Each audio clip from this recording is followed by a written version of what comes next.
Mes frères et sœurs dans le Seigneur, nous sommes le 10 du mois de janvier 2021. Je vous salue dans le précieux nom de Jésus-Christ, notre Sauveur. Il est celui qui sauve ses croyants. C'est lui qui manifeste sa présence quand tout le monde nous abandonne, et ceci jusqu'au royaume des cieux. Combien il est excellent, il est extraordinaire, cet ami fidèle. Il nous invite à prier avec insistance et persévérance jusqu'à ce que le Père nous accorde ce que nous demandons. Car il est plein d'amour pour ses enfants. Devenons-nous ses enfants afin d'être rassasiés de tout bonheur infini. Bienvenue sur le web. Luc chapitre 11 du verset 1er à 53. Jésus priait un jour en un certain lieu. Lorsqu'il eut achevé, un de ses disciples lui dit: Seigneur, enseigne-nous à prier comme Jean l'a enseigné à ses disciples. Il leur dit: quand vous priez, dites: Père, que ton nom soit sanctifié, que ton règne vienne. Donne-nous chaque jour notre pain quotidien. Pardonne-nous nos péchés, car nous aussi nous pardonnons à quiconque nous offense, et ne nous induis pas en tentation. Il leur dit encore: si l'un de vous a un ami et qu'il aille le trouver au milieu de la nuit pour lui dire: Ami, prête-moi 3 pains, car un de mes amis est arrivé de voyage chez moi et je n'ai rien à lui offrir. Et si de l'intérieur de sa maison, cet ami lui répond: ne m'importune pas, la porte est déjà fermée, mes enfants et moi sommes au lit, je ne puis me lever pour te donner des pains. Je vous le dis, même s'il ne se levait pas pour les lui donner parce que c'est son ami, il se lèverait à cause de son importunité et lui donnerait tout ce dont il a besoin. Et moi je vous dis, demandez et l'on vous donnera, cherchez et vous trouverez, frappez et l'on ouvrira. Car quiconque demande reçoit, celui qui cherche trouve et l'on ouvre à celui qui frappe. Quel est parmi vous le père qui donnera une pierre à son fils s'il lui demande du pain? Ou s'il demande un poisson, lui donnera-t-il un serpent au lieu d'un poisson? Ou s'il demande un nœud, lui donnera-t-il un scorpion? Si donc méchant comme vous l'êtes, vous savez donner de bonnes choses à vos enfants, à combien plus forte raison le Père Céleste donnera-t-il le Saint-Esprit à ceux qui le lui demandent?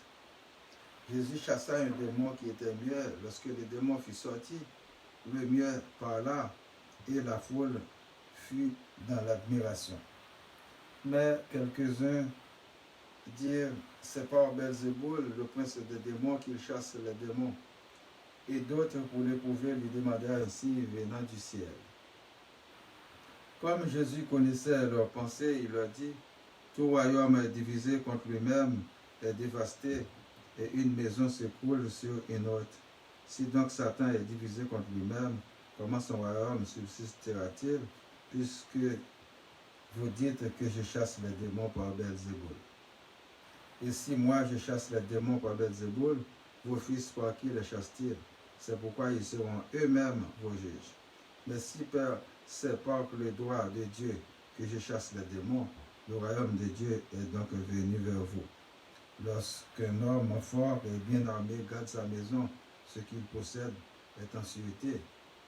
Mais si un plus fort que lui survient et le dompte, il lui enlève toutes les armes dans lesquelles il se confiait et il distribue ses dépouilles. Celui qui n'est pas avec moi est contre moi, et celui qui n'assemble pas avec moi disperse. Lorsque l'esprit impur est sorti d'un homme, il va dans les lieux arides pour chercher du repos. N'en trouvant point, il dit: je retournerai dans ma maison d'où je suis sorti. Et quand il arrive, il la trouve balayée et ornée. Alors il s'en va et il prend cet autre esprit plus méchant que lui, il entre dans la maison, s'y établissent, et la dernière condition de cet homme est pire que la première. Tandis que Jésus parlait ainsi, une femme élevant la voix du milieu de la foule lui dit, « Heureux le sein qui t'a porté, heureuses les mamelles qui t'ont allaité. » Et il répondit, « Heureux plutôt ceux qui écoutent la parole de Dieu et qui la gardent. » Comme le peuple s'amassait en foule, il se mit à dire, « Cette génération est une génération méchante. Elle demande un miracle, il ne lui sera donné d'autre miracle que celui de Jonas. Car de même que Jonas fut un signe pour les Nénivites, de même le Fils de l'homme en sera un pour cette génération. La reine du Midi se lèvera au jour du jugement avec les hommes de cette génération et les condamnera, parce qu'elle vint des extrémités de la terre pour entendre la sagesse de Salomon. Et voici, il y a ici plus que Salomon. Les hommes de Ninive se lèveront au jour du jugement avec cette génération et la condamneront parce qu'ils se repentirent à la prédication de Jonas.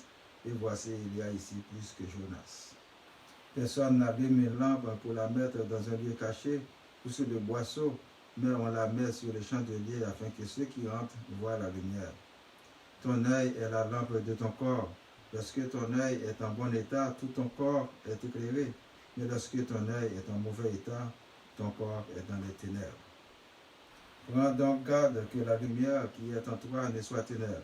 Si donc tout ton cœur est éclairé, il n'y a aucune partie dans les ténèbres, il sera entièrement éclairé, comme lorsque la lampe t'éclaire de sa lumière. Pendant que Jésus parlait, un pharisien le pria de dîner chez lui. Il entra, il se mit à table. Le pharisien vit avec étonnement qu'il ne s'était pas levé lavé avant le repas. Mais le Seigneur lui dit, « Vous, pharisiens, vous nettoyez le dehors de la coupe et du plat, et à l'intérieur vous êtes pleins de rapines et de méchanceté. Insensé, celui qui a fait le dehors n'a-t-il pas fait aussi le dedans? Donnez plutôt en aumône ce qui est dedans, et voici toutes choses seront pures pour vous. Mais malheur à vous, pharisiens, parce que vous payez la dîme de la menthe, de la huile et de toutes les herbes, et que vous négligez la justice et l'amour de Dieu. C'est là ce qu'il fallait pratiquer sans vous mettre les autres choses. Malheur à vous, pharisiens, parce que vous aimez les premiers sièges dans les synagogues et les salutations dans les places publiques. Malheur à vous, parce que vous êtes comme les sépulcres qui ne paraissent pas et sur lesquels on marche sans le savoir. Un des docteurs de la loi prit la parole et lui dit, « Maître, en parlant de la sorte, c'est aussi nous que tu outrages. » Et Jésus répondit, « Malheur à vous aussi, docteurs de la loi, parce que vous chargez les hommes de fardeaux difficiles à porter et que vous ne touchez pas vous-même de l'un de vos doigts. Malheur à vous, parce que vous bâtissez les tombeaux des prophètes que vos pères ont tués. Vous rendez donc témoignage aux œuvres de vos pères et vous les approuvez, car eux, ils ont tué les prophètes et vous vous bâtissez leurs tombeaux. C'est pourquoi la sagesse de Dieu a dit, je leur enverrai des prophètes et des apôtres, ils tueront les uns et persécuteront les autres, afin qu'ils soient demandés compte à cette génération du sang de tous les prophètes qu'il a été répandu depuis la création du monde. Depuis le sang d'Abel jusqu'au sang de Zacharie, tué entre l'autel et le temple, oui, je vous le dis, il en sera demandé compte à cette génération. Malheur à vous, docteurs de la loi, parce que vous avez enlevé la clé de la science. Vous n'êtes pas entrés vous-même et vous avez empêché d'entrer ceux qui le voulaient. Quand il fut sorti de là, les scribes et les pharisiens commencèrent à le presser violemment et à le faire parler sur beaucoup de choses, lui tendant des pièges pour surprendre quelques paroles sorties de sa bouche. Alors, mes bien-aimés dans le Seigneur, notre prédication pour ce chapitre, il leur dit, quand vous priez, dites, Père, que ton nom soit sanctifié, que ton règne vienne. Donne-nous chaque jour notre pain quotidien. Pardonne-nous nos péchés, car nous aussi nous pardonnons à quiconque nous offense et ne nous induis pas en tentation. C'est bien le Sauveur Jésus-Christ qui nous a montré comment prier. Eh bien, prier afin de trouver la miséricorde de Dieu. On pourrait dire, c'est tout le résumé de ce que nous avons à demander au Seigneur pour notre bien-être. Cela n'empêche pas de formuler d'autres demandes au Père en tant que son Fils par la grâce. Dans la vraie vie, il n'y a personne qui son Père est riche en biens matériels ne manifeste pas l'ardent désir d'aller lui demander pour combler ses besoins. À plus forte raison, nous avons un Père créateur de richesses pour ne pas lui demander de quoi nécessaire à nos besoins. Sinon, nous sommes des menteurs.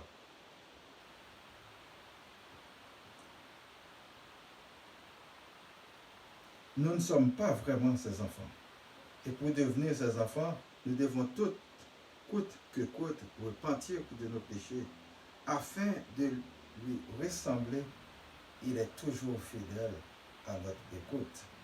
Et moi, je vous dis, demandez et l'on vous donnera. Cherchez et vous trouverez. Frappez et l'on vous ouvrira. Car quiconque demande reçoit, celui qui cherche trouve, et l'on ouvre à celui qui frappe. Sur ce, nous pouvons faire une autre approche du texte. Demander, et d'autre part, Dieu nous dit de travailler à la sueur de notre front pour gagner notre pain. Devons-nous pas d'abord nous conformer à son commandement avant de se justifier?